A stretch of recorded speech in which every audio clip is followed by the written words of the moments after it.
Devante Adams, we got to cover it. We're not going to waste any time to this because I felt like this was not only shocking, but it was one of those memories where, or one of those things you have to pull the car over just to react. Now, what was your initial reaction? That's actually almost what I did. I was on my way home from work, and I had the ESPN notification. Usually, when I leave work, I just put on my Pandora and I do my little 30-minute drive home. But ESPN notification popped up on my phone. I had it like mounted up on my dash, and it said Packers trade Devante Adams to Raiders, and I had to do a double take because when I first looked at it, I could have swore it said Pacers traded for somebody. Yeah. I was like, oh, that's cool. Turn my phone off. Turn it back on. I'm like, wait a second. Traded. So I was like, pulled into my house, read it all, and I was just like in disbelief, obviously. Yeah. Just like every other Packers fan would be, especially myself. I've been just a huge fan of Tay for years now.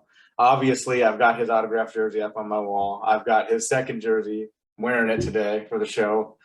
But it is definitely a surprising move. But as far as the details are concerned, smart move on Green Bay's part, I guess, because I know obviously he was going to be a free agent and he was going to hit the open market if they couldn't pay him. So they made the decision to franchise tag him. That way they could either A, get an extension done, or B, not let him walk for nothing and trade him and get something in return.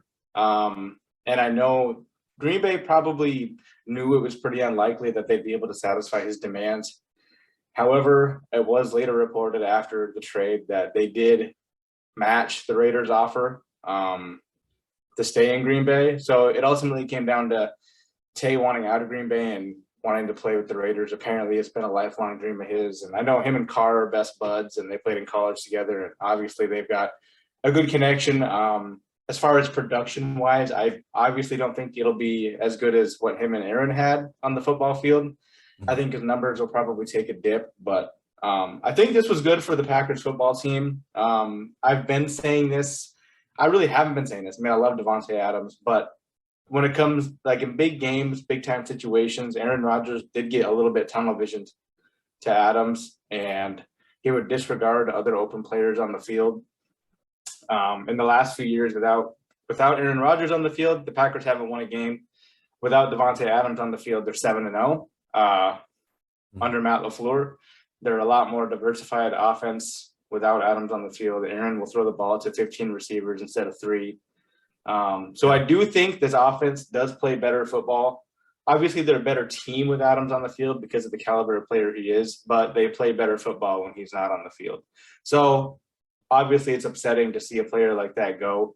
The best Packers receiver I probably got to watch in my lifetime, besides Driver's probably up there. I don't think Nelson, Jennings and Nelson, I don't think come close to Adams and Driver. Very good receivers, though. Best I've seen. Definitely one of the top 3 in the league. Sucks to see him go, but I hope he does well there. And I'm excited to see what Green Bay does here. They got some money freed up now. They could potentially bring in some wide receivers. Got some draft capital. They got the Raiders first round, the 22nd pick, and they got their 50-something. I don't know. They got 2 firsts and 2 seconds now, which is the best draft capital Green Bay's had in a long time.